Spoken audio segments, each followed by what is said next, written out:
శివ నీదు మహిమ ఎన్నటికీ తెలియదాయే హర హర శివ శివ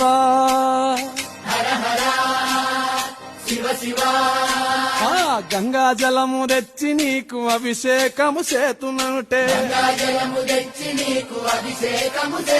మరి గంగా జలమున చేప కప్పల ఎంగిలంటున్నావు శంభో